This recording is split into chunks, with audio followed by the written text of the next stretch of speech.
আজকালকার বাবারা যখনই ছেলে মেয়ের জন্য বিয়ের প্রস্তাব নিয়ে আসে, কোনোদিনও বলে না বাবা তুমি কি 5 ওয়াক্ত নামাজ পড়ো, তোমার দাড়ি কোথায়, টুপি কোথায়, জুব্বা কোথায়। না না, প্রথম প্রশ্ন বাবা তুমি মান্থলি কয় টাকা ইনকাম করো, আমাকে ওইটা আগে জবাব দাও।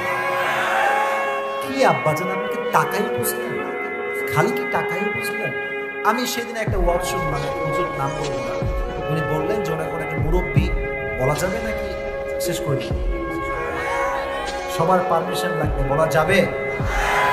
এক মুরব্বী বলেছে হুজুর আমার মেয়েকে আমি বিয়ে দিব, একজন ভালো ছেলে খুঁজবে।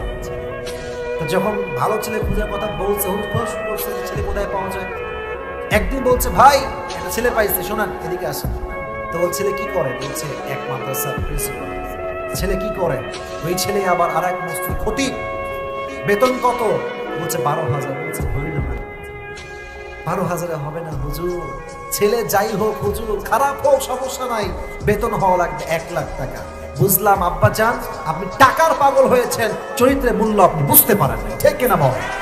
মানে তাকওয়া দেখে না তার সন্তানকে বিয়ে দিয়েছেন। এজন্য তাকওয়া আছে যার, সেই হচ্ছে প্রকৃতপক্ষের বউ হওয়ার যোগ্যতা রাখে।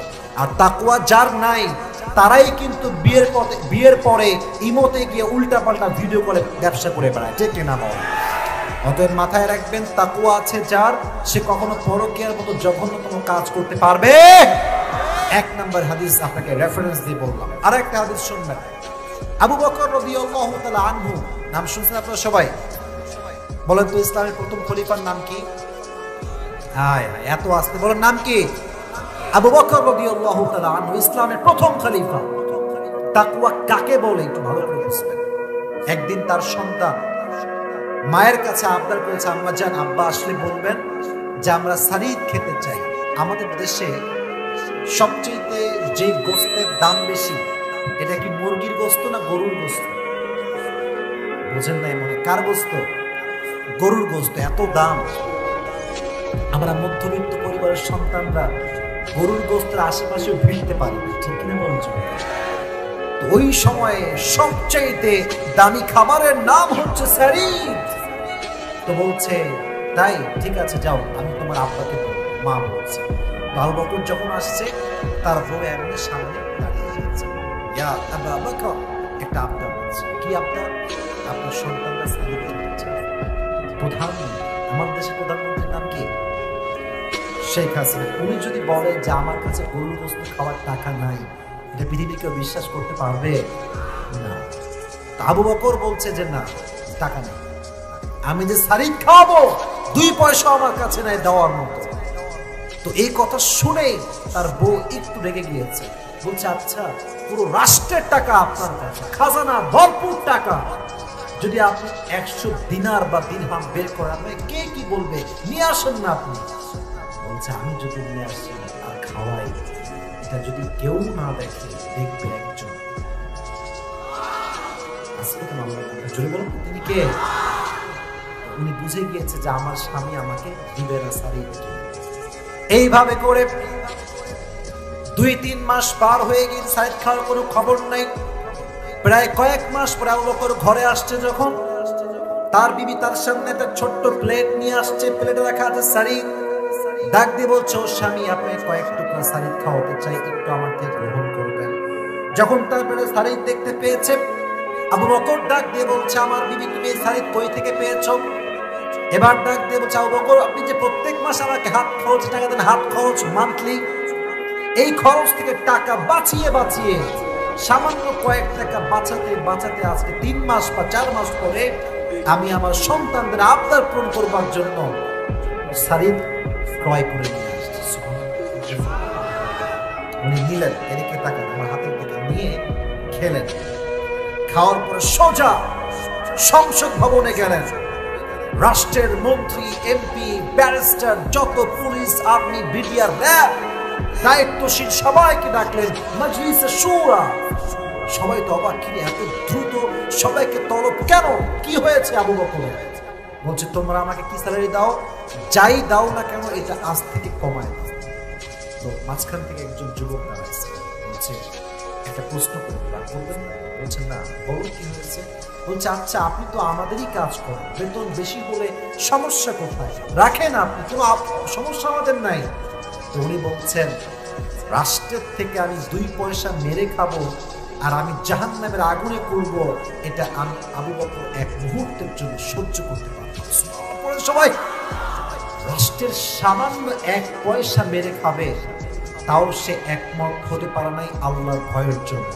আর আজকে আমাদের দেশের সব এলাকার নাম বলছি না, সব জেলার নাম বলছি না, সব বিভাগের নাম বলছি না, সামান্য একটা সরকারি পদ পেলে লক্ষ কোটি টাকা তারা মারতে এক মুহূর্ত বোধ করে না। ঠিক কিনা বল? আল্লাহর ভয় নেই, একমাত্র আল্লাহর ভয় নেই। আরেকদিন ওমর ফারুক রাদিয়াল্লাহু তাআলা আনহু জুমার মেম্বারে দাঁড়িয়ে আমরা কি দেই যুবক ভাইরা, হুজুররা কি দেই? খুতবা। এই তো আমার অডিয়েন্স। জুমার খুতবায় আমরা যখন দাঁড়াই, আমরা দাঁড়িয়ে সব শ্রোতাকে সামনে নিয়ে ওয়াজ করি। এই হাদিসটা আপনার দিলকে টাচ করে। এটা শুনলে আমারও মাঝে মাঝে মানে হৃদয়ে একটা কাঁপুনি তৈরি হয় যে আমিও মনে হয় অনেক অন্যায় করছি, হয়তো মানুষের হক আমি নষ্ট করেছি। তো একজন মাঝখান থেকে যুবক দাঁড়িয়ে গিয়েছে ওমরের সামনে, বলছে ওমর আপনার এই জুব্বা যে পরে আছেন, জুব্বা এত লম্বা কেন? এই জুব্বা এত লম্বা কেমনে হলো আপনার? আপনি কি রাষ্ট্রের টাকায় মেরে খেয়েছেন? এই কথা বলে একদম পুরো মজলিসকে থ মেরে দিয়েছে। সব অবাক, রাষ্ট্রপ্রধানকে এই প্রশ্ন। আমি হাদিস যখন এটা বলি ভাই, আমার মনে হয় যে আমাদের দেশের প্রধানমন্ত্রী তো বহুত দূরের কথা, একটা নেতার চামচাকেও যদি একটা কথাকে উল্টা পাল্টা বলে পিঠের চামড়া খুঁজে পাওয়া যাবে না। পার্টি নেতার চামড়া যে মানে ভাব কি, বাপরে বাপ। আর কিছু কিছু ছেলে পেলে আছে দেখবেন বাপের টাকা বসে একটু বেশি, হ্যাঁ একটা বাইক কিনে দিয়েছে, জেট ফেজার R15, হ্যাঁ জিক্সার যা আছে, এমন গিয়ার মারে রাস্তাঘাটে, ওনার বাপের রাস্তার বাপ বানায় দিয়ে দিয়েছে। ভাবে বাঁচে না। বাপ, আমার বাপ চেয়ারম্যান, তোর বাপ চেয়ারম্যান, তুই কে? তুই কে? তুই কে? তোর বাপ চেয়ারম্যান বুঝলাম, তোর বাপ কোম্পানি মালিক বুঝলাম, তোর পরিচয় কি? ও তুই বাপের টাকা খাস, তোর এটা পরিচয়, তাই এই পরিচয় দাম আমাদের কাছে নেই। ঠিক না বলো যুবক? ভাবের জায়গা পায় না। কিন্তু আমার দিকে তাকান, ওমর ফারুক এই কথা শুনে কোনো রিয়াকশন নেই, রাগ নাই, ঠাক নাই, এটা মুচকি হাসি দিয়ে। পাশে ছিলেন তার সন্তান আব্দুল্লাহ ইবনে ওমর, দাঁড়িয়ে গেছে, বলছে ভাই কি প্রশ্ন? আমি জবাব থামেন। আপনার প্রশ্ন কি ছিল? আচ্ছা আমি যে পরে আছি এটা কি পাঞ্জাবি না জুব্বা? কথা কয় না, পাঞ্জাবি না জুব্বা? মাথায় রাখবেন, জুব্বার সংখ্যা হচ্ছে, জুব্বা হয় লম্বা, একদম টাকনু বরাবর আসে। আর পাঞ্জাবি যেটা হয়, এটা শর্ট হলে হাঁটুর উপরে আসে, আর লং পাঞ্জাবি হলে হাঁটুর নিচে যায়। যার যেমন চয়েস সে তেমনটা পরে। তো তোমার জুব্বা এত লম্বা কেন? তার প্রশ্ন হচ্ছে এইটা। এবার সন্তান বলছে শোনো কেন লম্বা হয়েছে। রাষ্ট্রের পক্ষ থেকে প্রত্যেক বছর 2টা জামা আমাদেরকে দেওয়া হয়, একটা বাবার জন্য আর একটা আমার জন্য। এবার যেই জামা দেওয়া হয়েছে, বাবার জামাটা অনেকটা শর্ট হয়ে গিয়েছে। রাষ্ট্রের প্রধানমন্ত্রী যদি শর্ট জুব্বা পরে, তার ব্যক্তিত্বের সঙ্গে এটা মানায় না। আব্বা চাইলে নতুন একটা জুব্বা ক্রয় করতে পারতেন, বাট আব্বা তা করেন নাই, কারণ ভয় করে একজনকে আওয়াজ দিয়ে বলেন তো তিনি কে? আব্বা নতুন জামা ক্রয় করে নাই, আমাকে বলছে আব্দুল্লাহ যাও তোমার জুব্বা আমার কাছে নিয়ে আসো। জুব্বা যখন নিয়ে আসছে, এই দেখেন এটা হচ্ছে ওমরের জুব্বা, আর এক হাতে হচ্ছে তার সন্তানের জুব্বা। দুইটা নিয়ে এসে দর্জিকে দিয়ে তালি লাগিয়েছে, তালি লাগিয়ে জুব্বা পরেছে, এবং জুব্বাটা একটু লম্বা হয়ে গিয়েছে, তাই সে টাকনু বরাবর থেকে একটু সামান্য লম্বা হয়েছে। বাট ওমর ফারুক চাইলে কয়েক লক্ষ টাকা দিয়ে দামি জুব্বা কিনতে পারতেন, বাট তিনি একটা পয়সা মারেন নাই, কারণ ভয় আছে একজন, তিনি কে? যাদের হৃদয়ে আছে আল্লাহর ভয়, তারা কভু পথ ভুলে যায় না। আল্লাহর প্রেম ছাড়া এই দুনিয়ায় কারো কাছে কোনো কিছু যায় না। ঠিক কিনা বলো যুবকেরা? রাতের আধারে যারা সিজদাতে রয়, দু চোখের অশ্রুতে নদী যেন বয়। ছলনার হাত ছানি যতই আসুক, ছলনার হাত ছানি যতই আসুক, পেছনে ফিরেও সে তাকায় না। পড়েন, যাদের হৃদয়ে আছে আল্লাহর ভয় তারা কবু পথ ভুলে যায় না।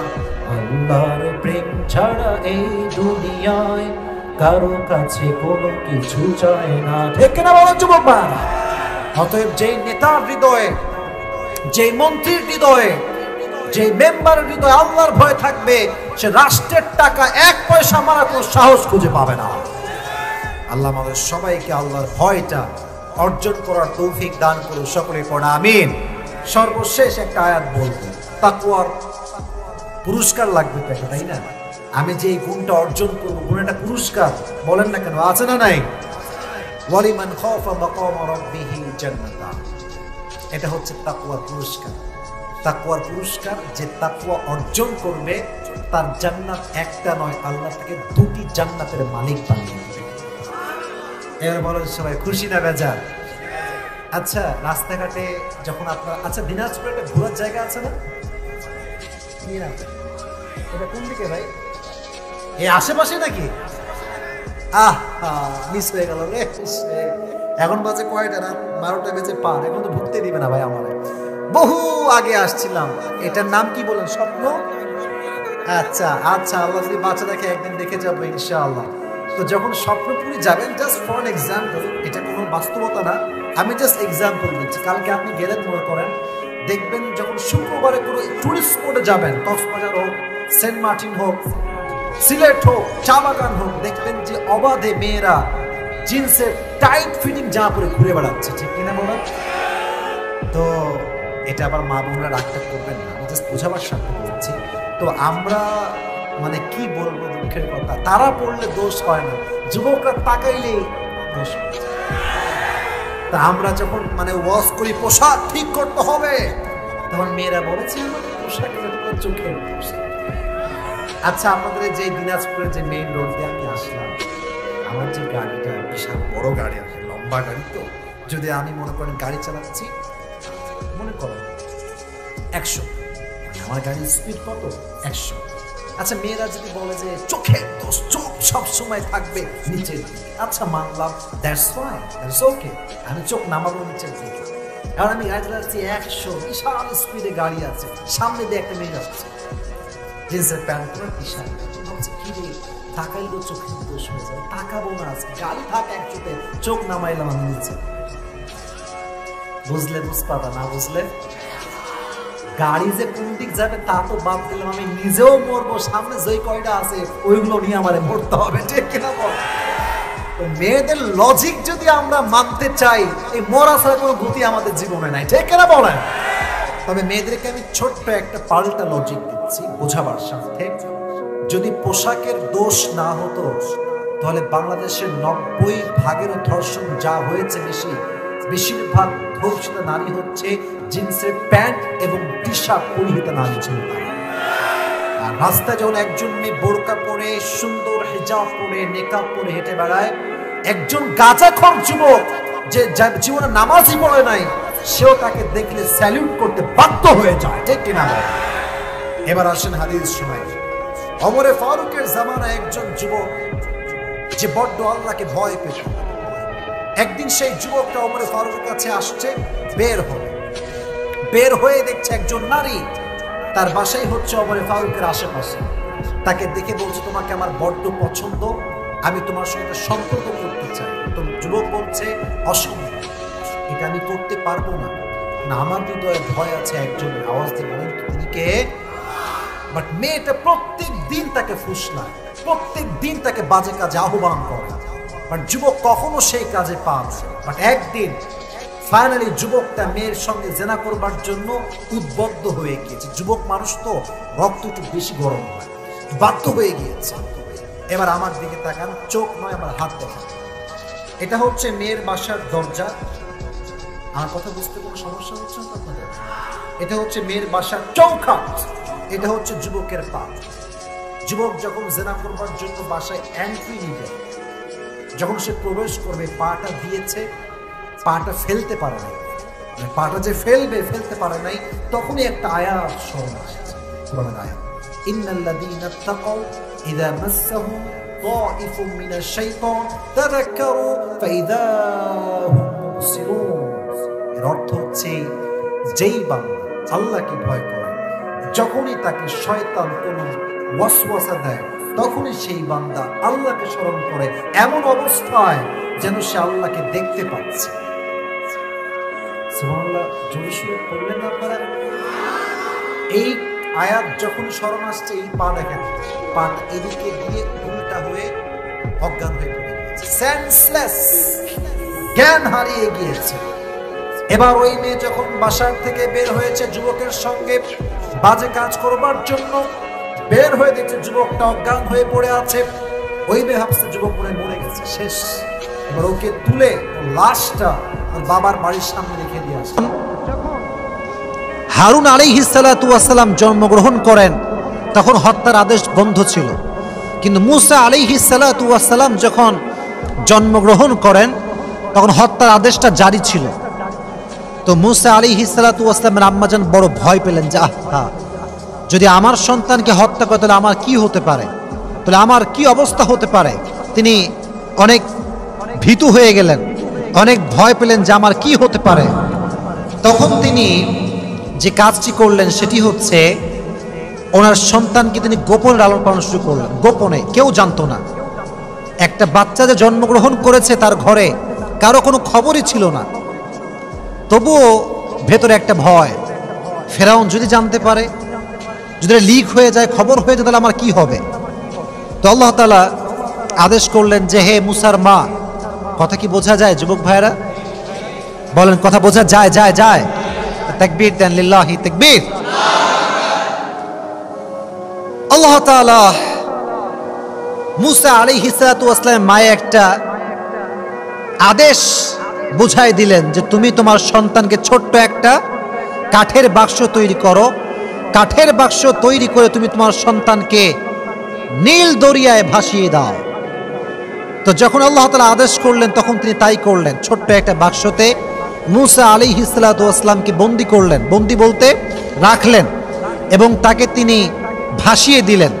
তবে প্রিয় ভাইয়েরা, আল্লাহ তাআলা ওয়াদা করেছিলেন তুমি আমার উপরে ভরসা করে বাচ্চাকে ভাসিয়ে দাও, তোমার বাচ্চাকে ফেরত দিয়ে দিবে একজন। আওয়াজ দিয়ে বলেন তিনি কে? সাউন্ডে কোনো সমস্যা হচ্ছে? তো আমি যেটা বলছিলাম, আল্লাহ তাআলা তাকে হৃদয়ে চিন্তা দিলেন যে তুমি তোমার বাচ্চাকে ভাসিয়ে দাও।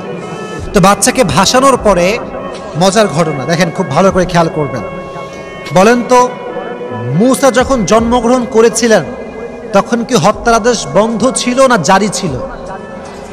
বন্ধ ছিল না জারি ছিল? জারি ছিল। তো এই বাচ্চাটা ভেসে ভেসে ভেসে কার কাছে আসে জানেন? ফেরাউনের যেই প্রাসাদ, প্রাসাদের সামনে যে দরিয়ার ছোট্ট একটা নালা চলে গিয়েছে, সেখানে এসে থামছে। তো বিবি আসিয়া রাদিয়াল্লাহু তাআলা আনহা এবং তার বান্দি যারা ছিল, দাসীরা, সব বসেছিল সেখানে। ছোট্ট একটা কাঠের সিন্দুক ভেসে আসছে, সবে অবাক, কিরে এইটা। যখন খুলেছে দেখছে এত সুন্দর ফুটফুটে বাচ্চা, এতটা সুন্দর বাচ্চা, যতটা সুন্দর বাচ্চা তারা জীবনে কখনো দেখে নাই। সুবহানাল্লাহ পড়ে। নবীর চেয়ে তো এমনি সুন্দর হয়। তো দেখে আল্লাহর কি জেলা খেলা, এটা বড় বোঝা, বড় দায়। তো আসিয়া রাদিয়াল্লাহু তাআলা আনহা অনেক পছন্দ হলো। উনি বললেন ঠিক আছে, এই বাচ্চাকে তোমরা নিয়ে আসো, এ আমার ঘরে থাকবে। এবং ফেরাউন তো যতই হোক স্বামী, তো স্বামী হলে ভালোবাসা স্ত্রীর প্রতি থাকে কি থাকে না? থাকে, ভালোবাসা থাকেই। তো বিবি যখন বলছে এটা আমার পছন্দের বাচ্চা, এটা আমার লাগবেই লাগবে, তখন ফেরাউন বলছে ঠিক আছে যাও, কোনো সমস্যা নেই, আমি একে রাখবো। দেখেন আল্লাহ তাআলার ওয়াদা কতটা সত্য। মনোযোগ আছে সবার? আচ্ছা বলেন তো, মূসা আলাইহিস সালাতু ওয়াস সালাম একজনের নবী, তিনি কে? বলেন তিনি কে? সব ক্ষমতা একজনের হাতে, তিনি কে? মায়ের মন তো ব্যাকুল যে আমি আমার সন্তানকে দরিয়ায় ভাসিয়ে দিয়েছি, কোথায় গেল আমার সন্তান? অস্থির হয়ে গিয়েছে। ওয়াসবাহা ফুআদু উম্মি মূসা ইন কাদাত লাতুবদি বিহি লাউলা আরবাতনা আলা কুলুবিহি লিতাকুনা মিনাল মুমিনিন। আল্লাহ বলছে আমি মূসার মায়ের অন্তরকে ঠান্ডা করে দিলাম, কারণ যদি আমি ঠান্ডা না করতাম সে অস্থির হয়ে যেত। কি হয়েছে ঘটনা? এই বাচ্চা কারো দুধ খায় না, রাজ্যে এত মহিলা এত মেয়ে, কারো দুধ খায় না। এদিকে মুসার যেই বোন ছিল সে তার পিছে পিছে আসছে। মুসা যায় কোথায়, কোথায় ভেসে ভেসে যায়। সে সব দেখতে পাইছে যে মুসা কোথায় আছে, কোন অবস্থায় আছে। এবং যখন মুসাকে রাজ্যে ঢুকানো হয়েছে, সে কেউ দুধ খাচ্ছে না এই খবর সে পেয়ে গিয়েছে।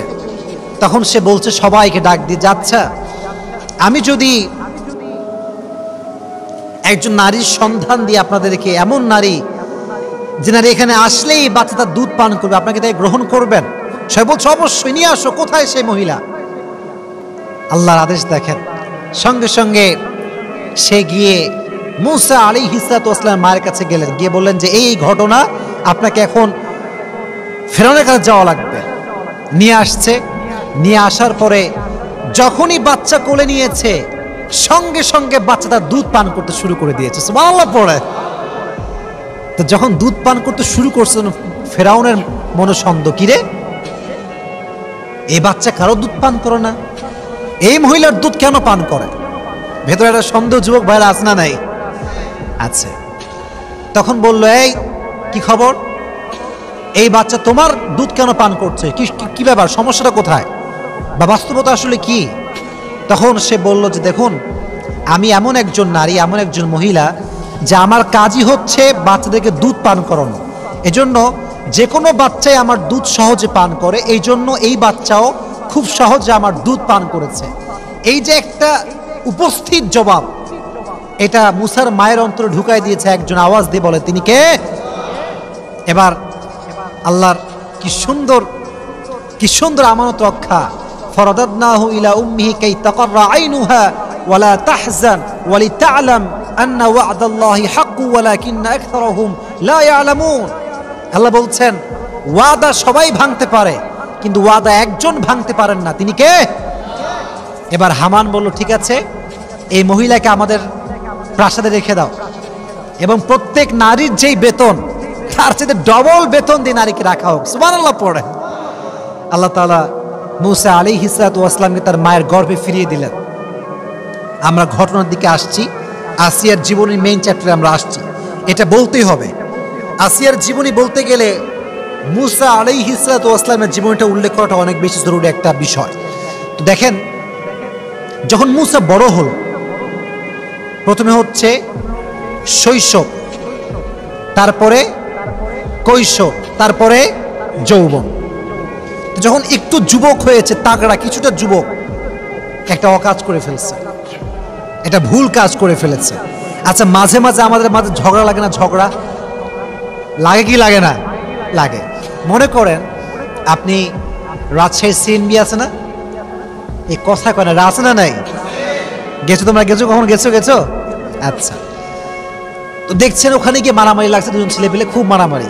এই কিরে, তোমার বাড়ি কোথায়? বলছে এদের লিলো ভাই, আমি এখানকার, জি আমি এখানে বাড়ি।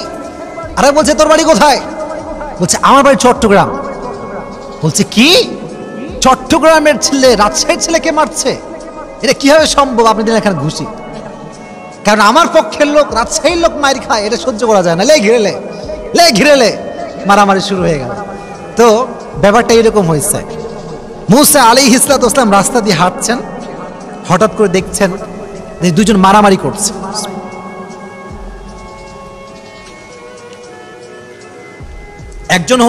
একজন হচ্ছে মুসা আলাইহিস সালামের বংশের লোক, আরেকজন হচ্ছে বাহিরের লোক। তো মুসা তার পক্ষের লোকের মানে পক্ষ নিতে গিয়ে এমন একটা ঘুষি মারছে ওই লোককে, এক ঘুষিতে জায়গায় শেষ, মরে গেছে, জায়গাতেই ডেড, স্পট ডেড। এখন বলেন তো, হত্যা করলে একটা রাষ্ট্রীয়ভাবে শাস্তি আছে না নাই? সে মারা গিয়েছে। এই খবর আসে ফেরাউনের কানে। ফেরাউন বলছে, কি এত বড় সাহস, হত্যা করে ফেলেছে, ধরো মুসাকে। কোথায় মুসা? এখন আসিয়া রাদিয়াল্লাহু তাআলা অনেক চিন্তিত, কারণ সে তো আমার সন্তানের মতো, তাকে যদি হত্যা করা হয়, মা হিসেবে ভিতরে একটা কষ্ট আছে না নাই? কষ্ট পাবেন তিনি। তো বললেন যে ঠিক আছে, আমার রাজ্যের একজন লোক দরকার যে মুসাকে পেগাম দিবে যে মূসা যেন রাষ্ট্রের এই প্রাসাদে আর ফিরে না আসে, তখন তার একজন লোক ছিলেন, বিশেষ লোক, তাকে তিনি পাঠালেন মূসার কাছে, গিয়ে বলল, ইয়া মূসা, তোমাকে রাষ্ট্রের পক্ষ থেকে হত্যা করার আদেশ দেওয়া হয়েছে, ফখরুজ ইন্নী লাকা মিনান নাসিহিন, তুমি বের হয়ে যাও, আমি তোমার কল্যাণকামী একজন লোক, এখান থেকে বের হয়ে যাও। তো মূসা আলাইহিস সালাতু ওয়াস সালাম মিশর ত্যাগ করলেন, এবার গেলেন মাদায়েন। শহরটার নাম কি শুনি নাই? মাদায়েন, বলেন নাম কি? চলে গেলেন। চলে যাওয়ার পরে দীর্ঘদিন সময় পার হয়ে গেল, মূসা আসে না আসে না আসে না আসে না। এবার আসেন মেন কাহিনীতে। এটা তাকবীর দেন, লিল্লাহি তাকবীর। বহু লম্বা সময় পার হওয়ার পরে মূসা আলাইহিস সালাতু ওয়াস সালাম ফিরে আসছেন, তবে একা ফিরে আসেন নাই, তার ভাইকে নিয়ে আসছেন। আর তিনি কোনো সাধারণ যুবক হয়ে ফিরে আসেন নাই, তিনি আল্লাহর নবী হয়ে ফিরে এসেছে। সুবহানাল্লাহ পড়েন। রাজ্যে খবর পড়ে গেল যে মূসা ফিরে এসেছে এক সত্যের পেগাম নিয়ে, সত্যের বাণী নিয়ে মূসা ফিরে এসেছে। সবাই অবাক, কিসের বাণী মূসা নিয়ে আসছে? রাষ্ট্রের প্রজা, মন্ত্রীবর্গ, প্রাইম মিনিস্টার সব এক জায়গায় বসে গিয়েছে। কি খবর? মূসা কি বলবে আমাদের জন্য? মূসা প্রথমে এসেই বলল, ক্বালা ইয়া কওমি ইবুদুল্লাহ মা লাকুম মিন ইলাহিন গায়রু। প্রত্যেক নবীর একটা মেসেজ সেম ছিল। মেসেজটা হচ্ছে ইবাদতের যোগ্য, উপাসনার যোগ্য পৃথিবীতে কোনো মূর্তি নয়, কোনো শিরকি কাজ করা যাবে না। ইবাদত। বাবা যখন বের হয়েছে দেখছে আমার ছেলের লাশ পড়ে আছে, বাট কপাল ভালো, ছেলে আসলে এখন মরে নেই, এখনো জ্ঞান আছে। আব্বাজান নিয়ে পানি ঢালছে, চোখ খুলেছে। চোখ খুলে সেই যুবকটা ওই আয়াতটা রিপিট করেছে, যে আয়াত তার মাথায় স্মরণ আসছে। এইটা বলে কালেমা পড়তে পড়তে মৃত্যুবরণ করেছে।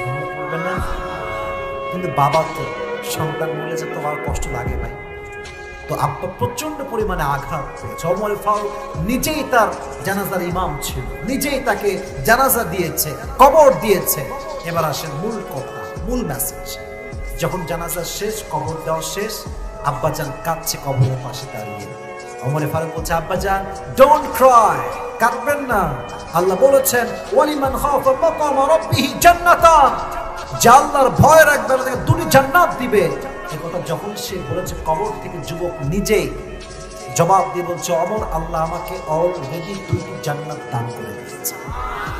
ওয়ালিমান খাফা মাকামা রাব্বিহি জান্নাতান, এটা কোন আয়াত বানানো কথা নয়।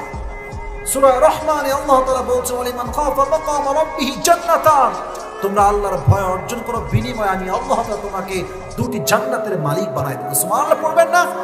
আর আপনারা সবাই জানেন হাদিসটা, যে সবচেয়ে ছোট জান্নাত এই পুরো পৃথিবীর চাইতে 10 গুণ বড়।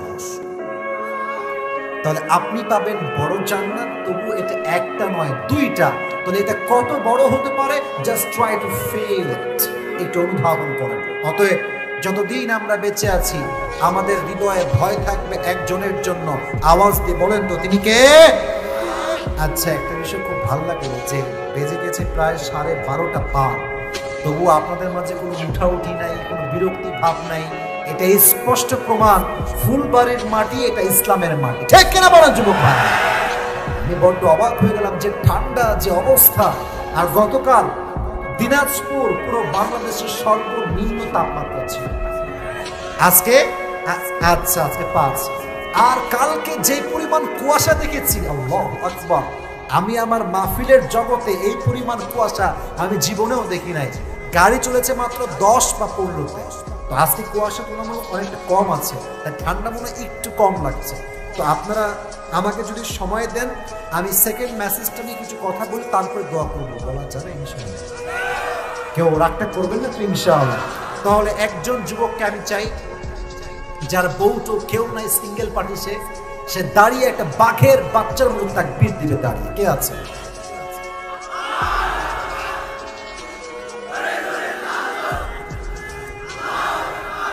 এত বউ কনফার্ম? আর বউ কনফার্ম? আচ্ছা, কি লেগেছেন? আচ্ছা আচ্ছা, ঠিক আছে। ওইটা ব্যাকশট আমি দিব, সমস্যা নেই, রাখেন এটা। তো দ্বিতীয় মেসেজ ছিল, কেউ কথা বলতো না, এইদিকে আমি আছি। বড্ড খুশি হয়েছি, আপনারা কোরআন প্রেমিক মানুষ, কোনো সন্দেহ নাই। এবং আমি যেখানে যাব আমি বুক ফুলিয়ে বলবো দিনাজপুরের মাটি হচ্ছে সব ইসলাম প্রেমিকদের মানুষ, ঠিক কিনা বলেন যুবক ভাই? আমার বড্ড ভালো লাগছে আজকে ওয়াজ করে, সত্যি খুব ভালো লেগেছে আজকে। 2 নাম্বার মেসেজটা আমি বলতেছি, জাস্ট আমার নলেজে যা আছে আমি বলতেছি, ওয়ালা তামুতুন্না ইল্লা ওয়া আনতুম মুসলিমুন। এর অর্থ হচ্ছে মুসলমান না হয়ে মৃত্যুবরণ করা যাবে না। আচ্ছা, প্রশ্ন করি সবাইকে, আমরা কি হিন্দু না মুসলমান? আমরা কি খ্রিস্টান না মুসলমান? আমরা কি বৌদ্ধ না মুসলমান? এই যে মুসলমান হয়েছেন সবাই, খুশি না বেজার? শুধু যে মুসলমান হয়েছেন এই জন্য মুসলমান হয়ে শুকরিয়া তান সকলেই পড়েন আলহামদুলিল্লাহ। তো আল্লাহ তাআলা বলছেন তুমি মুসলমান হয়ে বলবা। আমরা তো মুসলমান হয়ে আছি, তার মানে বোঝা গেল আমাদের মুসলমান হওয়া আর আল্লাহর মুসলিম হয়ে মৃত্যুবরণ করার আদেশ পার্থক্য আছে। আমরা মুসলিম হয়েছি নামে, কাজে মুসলমান হইতে পারি নাই। আপনি দেখবেন বাংলাদেশের অনেক মসজিদের সভাপতি ঘুষ খায়, সুদ খায়। আমি কোনো মসজিদ চিনি না যেগুলো আমি আসলে জীবনে কখনো, আমি আমারটা বলতেছি, আমি জীবনে অনেক দেখেছি যার বউ পর্দা করে না সে মসজিদ সেক্রেটারি হয়ে বসে আছে। যে জীবনে 5 ওয়াক্ত নামাজ কখনো একদিন জামাতের সঙ্গে পড়ে নাই সে মসজিদের সবগুলো দায়িত্ব নিয়ে বসে আছে, ঠিক কিনা বল? আবার দেখবেন এরাই এসে ইমাম সাহেবকে, ইমাম সাহেব কেরামে তো লম্বা হলো কেন, ওরে বাটপা। আর দেখবেন কিছু লোক আছে পুরো সপ্তাহ কোনো খবর নাই, জুমার দিন আসে, আসে কেমনে লুঙ্গি বানতে বানতে আসে, যখন ইমাম সাহেব আল্লাহু আকবার দিছে কেমন, আর যখনই সালাম ফিরাবে বামে ফেরার আগে লুঙ্গি তুলে দৌড় মারে। আবার এই লোকটা চায়ের দোকানে বসে বসে হুজুরদের বদনাম আর গীবত করে বেড়ায়। এদেরকে দেখলে মন চাই পিটাই দিতে, বাট আমাদের তো সেই শক্তি নাই। আমরা হেদায়েতের দরকার, হেদায়েত দান করবো না। আমি আল্লাহ বলছেন প্রকৃত পক্ষের মুসলিম হওয়া, এটা শেষ কথা বলছি, যে আমার শেষ কথা। প্রকৃত পক্ষের মুসলিম যে হতে চায়, এটা হচ্ছে কপাল, এটা হচ্ছে নাক, এটা হচ্ছে চোখ, এটা হচ্ছে গাল, এটা হচ্ছে হাত, এটা হচ্ছে পা। প্রকৃত পক্ষের মুসলিম যদি কেউ হতে চায়, প্রত্যেকটা অঙ্গ প্রত্যঙ্গকে যে হারাম থেকে বাঁচাতে পারবে, হাদিসে এসেছে সেইভাবে প্রকৃত পক্ষের মুসলিম। এবার আসেন আমার চোখ দিয়ে বোঝায়। চোখটা মুসলিম কেমনে হবে? যখন আপনি এই চোখ দিয়ে বাজে কোনো ভিডিও মোবাইল ফোনে না দেখবেন। এই চোখটা মুসলিম তখন হবে মেয়েদের জন্য যখন এই চোখটা দিয়ে মেয়েরা স্টার জলসা আর বলিউডের মুভি না দেখবে, ঠিক কিনা বলেন যুবক? এই চোখটা পবিত্র তখন হবে যখনই রাস্তায় কোনো বেগানা মহিলা হেঁটে যাবে, চোখটা নামাবেন আর সঙ্গে সঙ্গে পড়বেন আস্তাগফিরুল্লাহ। হ্যাঁ, এত আস্তে করে সবাই আস্তাগফিরুল্লাহ। যে তার চোখকে হেফাজত করবে আল্লাহ তাকে প্রকৃত পক্ষের মুসলিম হিসেবে কবুল করবে। সুবহানাল্লাহ পড়লেন না সবাই? এটা হচ্ছে আমার হাত, এটা কেমনে মুসলমান হবে? আমার মোবাইলটা কোথায়? মোবাইলটা বের করে বোঝাই। এই যে আপনি, এটা হচ্ছে একটা টাচ ফোন, যা করেন স্ক্রিনে টাচ, যা করবেন টাচ করেন, এটা আপনার আঙ্গুল দিয়ে করছেন। আপনি একটা পর্নোগ্রাফিতে ক্লিক করবেন, এটা আপনি কি দিয়ে ক্লিক করবেন? আঙ্গুল। বলেন কি দিয়ে? এই তাফসীরের পাঠটা বুঝবেন, আমি খালি হুদায় কথা বলছি না, বোঝানোর স্বার্থে বলছি, একদম প্র্যাকটিক্যালি। টাচ যে করছেন আপনি আঙ্গুল দিয়ে করছেন, এটা আপনি জিনার করে করছেন। হাত দিয়ে যখন আপনি সব হারাম কাজ থেকে বেঁচে আসবেন, আপনার হাতটা আল্লাহর কাছে একজন মুসলিম হাত হয়ে যাবে। সুবহানাল্লাহ নাই আপনার? আচ্ছা, এখন আসলে এই পা দিয়ে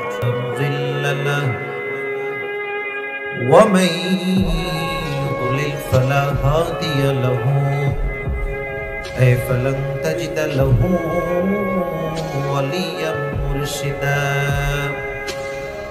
ونشهد أن لا إله إلا الله وحده لا شريك له هو الذي لا ضد له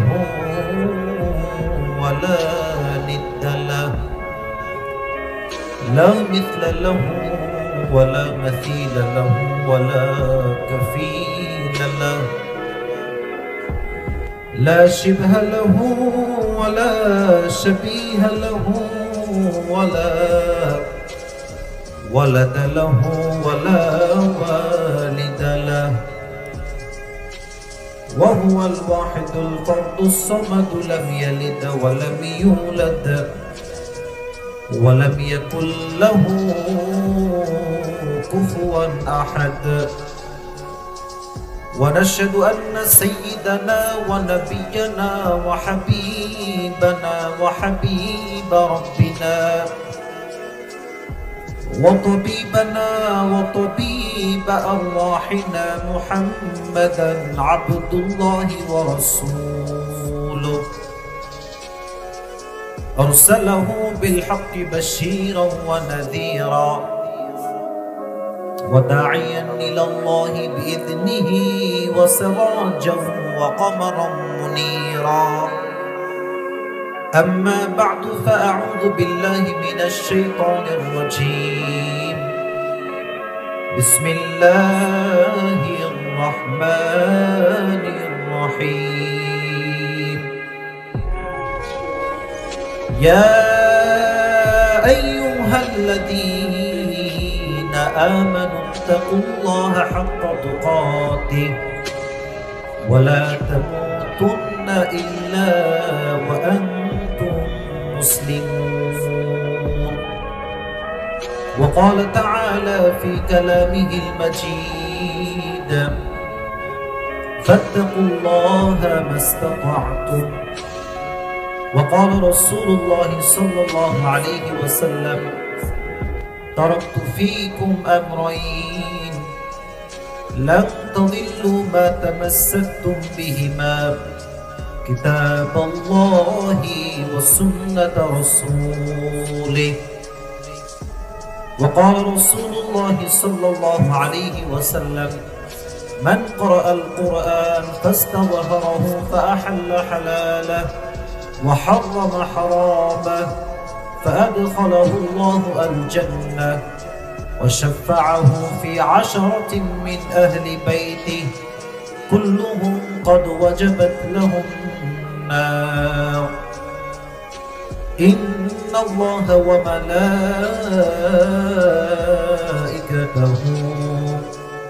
يصلون على النبي يا أيها الذين آمنوا صلوا عليه وسلموا تسليما اللهم صل على محمد وعلى آل محمد كما صليت على إبراهيم وعلى آل إبراهيم إنك حميد مجيد দিনাজপুরের কথা বলে কি বলে কথা বলে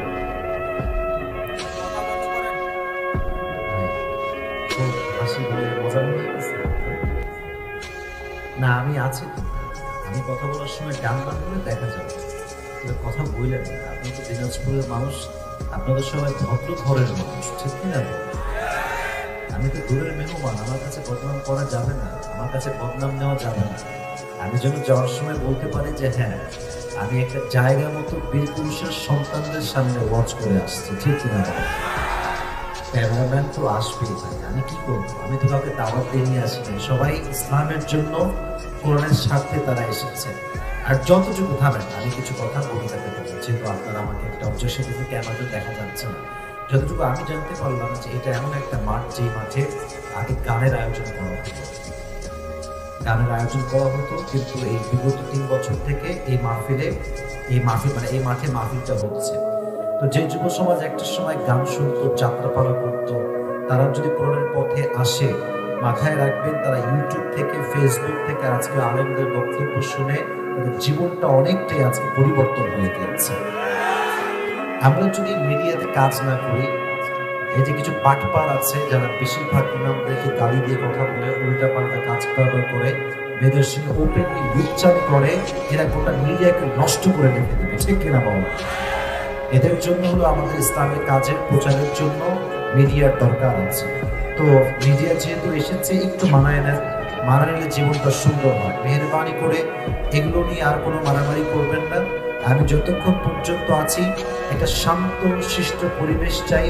একটি আয়াত তেলাওয়াত করেছি, সে আয়াত থেকে তাফসীর পেশ করতে চাই, তারপরে দোয়া পড়ে আমরা বাসায় যাবো। রাজি আছেন তো ইনশাআল্লাহ? আর আমি কাউকে ধমক দিতে একদমই পছন্দ করি না। আমার ওয়াজ আপনারা হয়তো বা যদি শুনে থাকেন, আমি অলওয়েজ মুচকি হাসি দিয়ে কথা বলি। কারোর সঙ্গে আমার কোনো বিদ্বেষ নাই।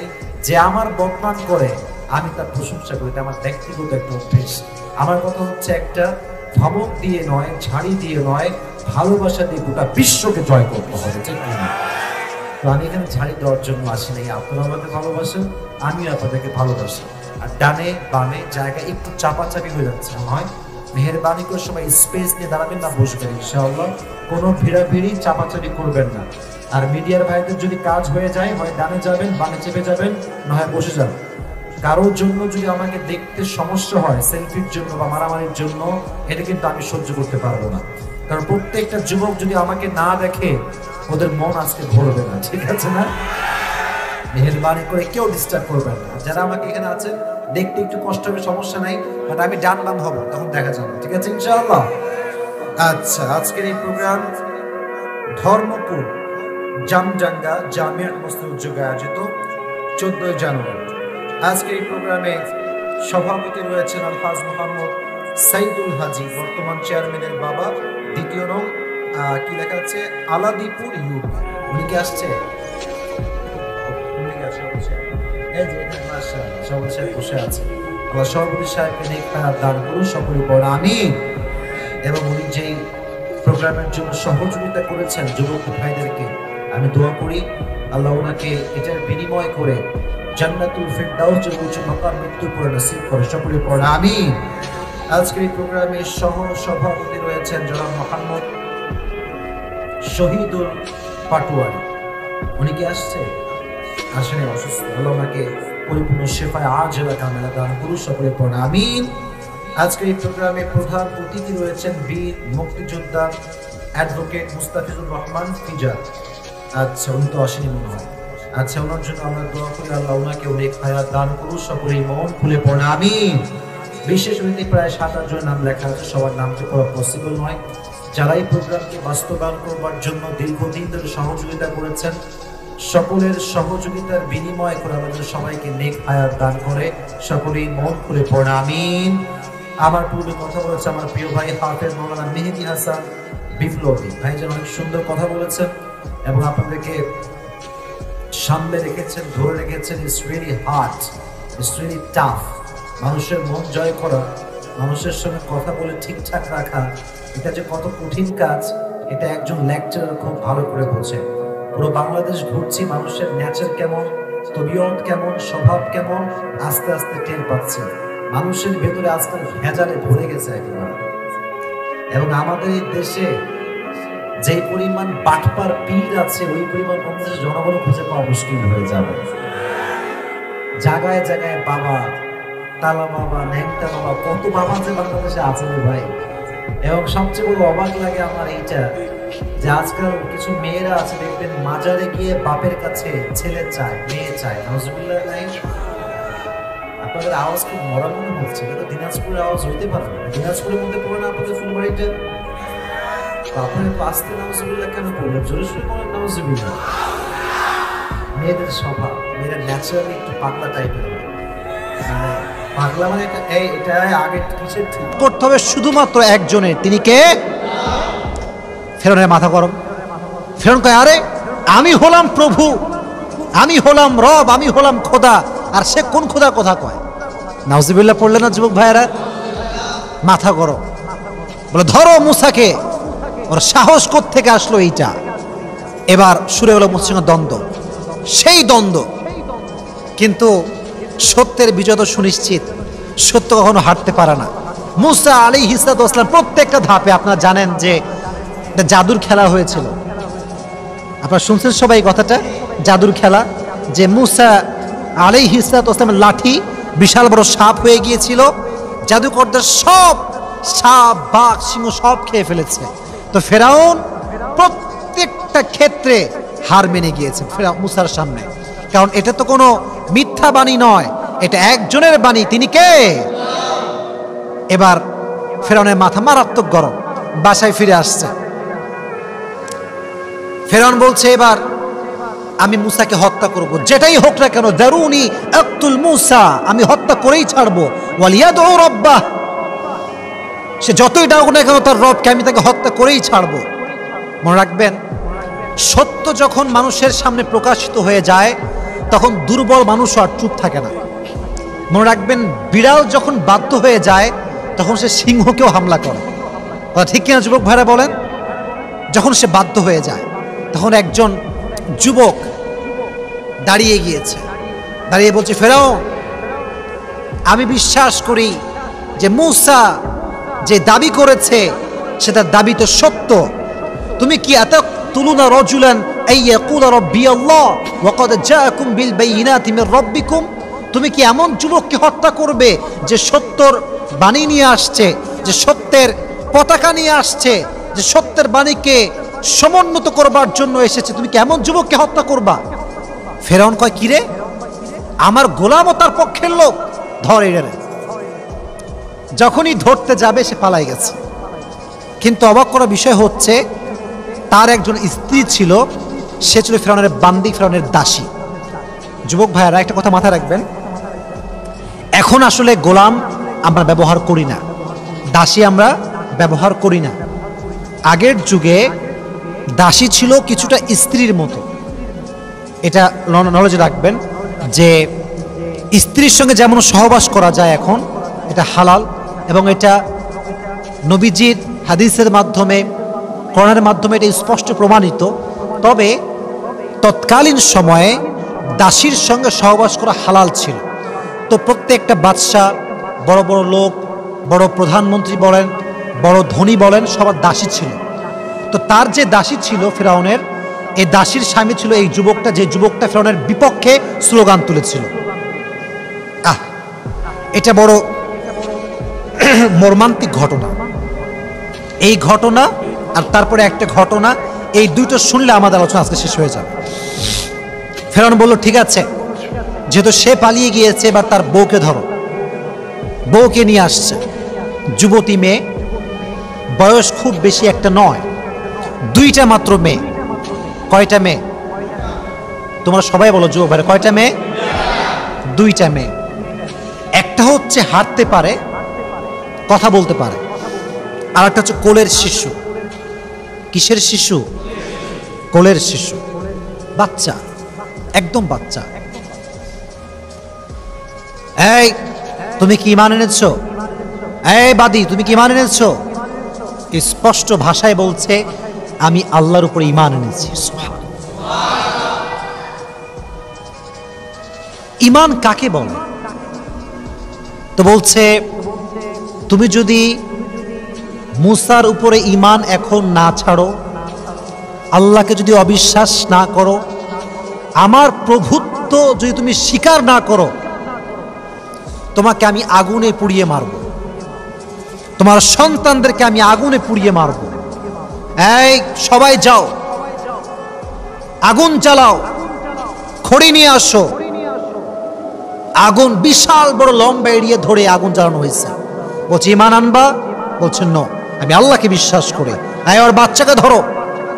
ঠাস করে, যে বড় মেয়েটা ছিল, বেশি বড় না, ছোট্ট, তবে কথাও বলতে পারে, হাঁটতেও পারে, অবুঝ শিশু, ধরে টেনে হিচে নিয়ে যাচ্ছে। ফেরাউন বলছে, তুমি জাস্ট এই কথা বলো যে তুমি আমাকে বিশ্বাস করো প্রভু হিসেবে, তোমার মেয়েকে আমি ছেড়ে দেব। কিচ্ছু বলছে না, চুপচাপ। আপনি বলছেন ঈমান কাকে বলে? ঈমান কাকে বলে? টেনে হিচড়ে বাচ্চাকে নিয়ে গিয়ে ঠাস করে জ্বলন্ত আগুনে ফেলাই দিচ্ছে। যেমন ভাবে আমরা পেঁয়াজি ভাজি, আলুর চপ ভাজি, গরম চুলার উপরে যখন তেল দিয়ে পেঁয়াজ যখন ফেলা হয়, ঠাস করে একদম ভাজা হয়ে আমাদের সামনে, চোখের সামনে ভেসে ওঠে। মেয়েটার পুরো গায়ের রক্ত, গোস্ত আগুনে ফেলার সঙ্গে সঙ্গে পুড়ে ছারখার হয়ে বিচ্ছিন্ন হয়ে গিয়েছে। মা তার চোখের সামনে সব দেখছে, সব দেখছে। যদি একবার বলে তোমাকে আমি বিশ্বাস করি, প্রভু হিসেবে বিশ্বাস করি, সব মাফ পেয়ে যাবে। বলছে চুপচাপ। প্রথম মেয়েকে শেষ, জ্বালিয়ে পুড়িয়ে ছাড়খাড়। এবার ছোট্ট বাচ্চা, কোলের শিশু, মা কোলে নিয়ে আছে। এবার বাচ্চাকে নেওয়া হয়েছে। কোলের শিশু তো কিছুই বোঝে না, ও তো মামাও চিৎকার করতে পারে না, খালি ম্যা ম্যা করছে, ম্যা ম্যা করছে। আর মায়ের হৃদয়টা ভেঙে চুরে চূর্ণ বিচূর্ণ হয়ে যাচ্ছে। একদিকে ফেরাও, আর একদিকে আমার ঈমান, আমি কোনটা বাঁচাবো? এবার তখন বাচ্চাকে নিয়ে যখন আগুনে ফেলেছে, ছোট্ট শিশুকে পুড়ে ছারখার হয়ে গিয়েছে। মায়ের হৃদয়টা ভেঙে চুরে চূর্ণ বিচূর্ণ হয়ে গিয়েছে, চোখের অশ্রু শুকিয়ে গিয়েছে, কাঁদতেও পারছে না, ভেঙে চুরে চূর্ণ বিচূর্ণ হয়ে গিয়েছে। আল্লাহ বলছে, জিবরাইল, মায়ের চোখের পর্দা হটিয়ে দাও। চোখ খুলে গেল, দেখতে পেল তার সন্তান মারা যাচ্ছে, মেয়ের রুহুটা কবজ হচ্ছে, বের হচ্ছে। সচক্ষে মেয়েকে দেখতে পাওয়া শুরু করেছে। তার মেয়ে ডাক দিয়ে বলছে, আম্মা জান, টেনশন করবেন না, ওয়ালা তাখাফ ওয়ালা তাহজান, আমরা অচিরেই জান্নাতে একসঙ্গে সাক্ষাৎ করব। সুবহানাল্লাহ। পড়। আল্লাহ সাক্ষাৎ করায় দিলেন মেয়ের সঙ্গে। তো যখন দুই মেয়ে শেষ আগুনে পুড়ে, এবার বান্দির পালা। বান্দিকে একদম ধরে টেনে হিচড়ে আগুনের দিকে নিচ্ছে। যখন আগুনের দিকে নিবে, বলছে থামো থামো থামো, একটু থামো, কিফ কিফ কিফ, একটু থামো, ওয়েট এ মিনিট, আমি একটা কথা বলবো, একটা আবদার আছে। ফেরাউন বলছে, কি আবদার বলো? বলছে যে আমি যখন পুড়ে যাব, আমার হাড্ডি আর আমার দুই মেয়ের যে হাড্ডি আছে, এই তিনটাকে তোমরা এক জায়গায় দাফন করবা, একই কবরে দাফন করবা। ফেরাউন বলল, ঠিক আছে যাও, তোমার এই আবদারটা রাখা হলো। যখন মাকে জ্বালিয়ে পুড়িয়ে ছারখাড় করে দেওয়া হলো, মায়ের হাড্ডি দাফন করা হলো সন্তানের হাড্ডির সঙ্গে। 2000 বছর, হাদিস থেকে বলছি, 2000 বছর পরে নবীজি মেরাজে গেলেন। বাইতুল